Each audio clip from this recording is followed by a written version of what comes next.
Video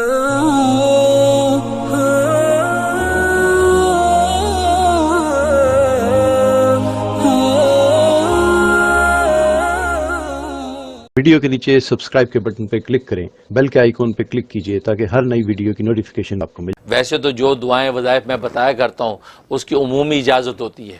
specific کسی ایک کو اجازت دینا ضروری، کسی ایک کو دے بھی دی تو آپ جتنے بھی لوگ سنتے ہیں تو میری طرف سے سب کو دلی اجازت ہوتی ہے، وہ میرے جو وظائف کر سکتے ہیں، اگر وہ سیم ان کا مسئلہ ہے تو بالکل کر سکتے ہیں۔ دیکھو یہ وظائف ہم تو تبھی نفع دیتے ہیں جب اندر کے تصورات جو ہے وہ اللہ کے بارے میں پاکیزہ آپ کر لیں، اللہ کے قرب کی تڑپ پیدا رکھ کے اب وظائف کرو گے تو وظائف کا نور تو تب اترتا ہے۔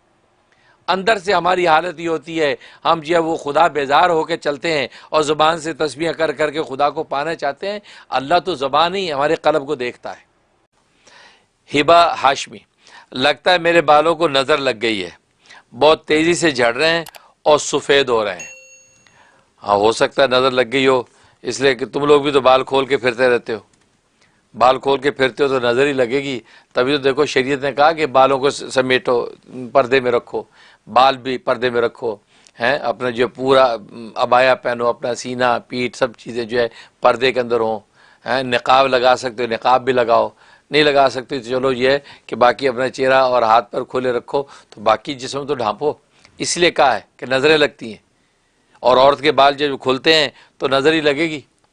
اس لیے پہلی تو آپ یہ کریں کہ اپنے بالوں کو جو ہے چھپا کے رکھیں، ہاں جہاں دکھانا جائز ہو وہاں دکھائیں، ہر ایک کو کیوں دکھاتی پھرتی ہیں، تو نظر لگے گی۔ یہ وجہ کہ کھلے بال ہوتے تو شیاطین جن بھی گزرتے ہیں تو وہ بعض دفعہ مس کر جاتے ہیں، ان جنات کی بھی نظر لگ جاتی ہے۔ بارکیف تو نظر کا اگر اندیشہ ہے تو اس کے لیے آپ نوٹ کر لیں سورۃ ویل لکل ہمزہ، یہ 7 ٹائم آپ نے روزانہ پڑھنی ہے، پڑھ کے ہاتھوں پہ دم کر کے ہاتھ جو ہے وہ اپنے بالوں میں یوں پھیرنے ہیں جیسے کنگھی پھیرتے ہیں، 3 دفعہ پھونک کے آپ بالوں میں پھیر لیا کریں، اور یہ 41 ڈیز پابندی سے کر لیں، انشاءاللہ نظر کا اثر ختم ہو جائے گا اور آپ کے بال جو ہے بحال ہو جائیں گے۔ اچھا بس اوقات لوگ کہتے ہیں دن ہو گیا ہمیں تو پتہ ہی نہیں چلا، وہ آپ کو نہیں پتہ چلا لیکن تبدیلی اپنا کام کر رہی ہے، کیونکہ بس اوقات انسان کی روح کے اوپر کثافت ہوتی ہے، گندگی ہوتی ہے تو کثافت صاف لگنے میں ٹائم لگ جاتا ہے۔ جیسے میلے کپڑے پہ خوشبو چھڑکیں تو ویسی خوشبو نہیں پھوٹتی جیسے جو اجلے دھلے پہ ہوتی ہے۔ اس کا مطلب اللہ پہلے روح کو اجلا دھلا کرتے ہیں اس نام کی برکت سے، اب جب وہ مزکہ ہو جاتی اب یہ نام جو ہے وہ اپنی خوشبو کو ظاہر کرتا ہے۔ تو اس لیے ناظرین اس میں بھی پریشان نہ ہوا کریں کہ یہ ہو گیا ابھی تو کچھ بھی نہیں ہوا، نہیں وہ ہو رہا ہے، کیونکہ اللہ کا نام ہے وہ اثر کیسے نہ کرے۔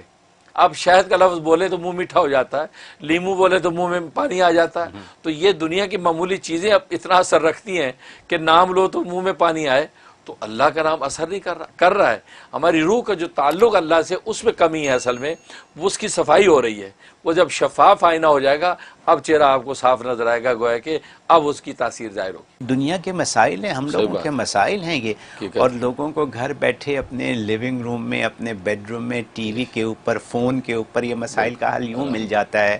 اور ماشاءاللہ اللہ آپ کو کیا کہہ سکتا ہوں، زندگی دے اور صحت دے اور تندرستی دے اور ایسے ہی رکھے ہمیشہ۔ آمین۔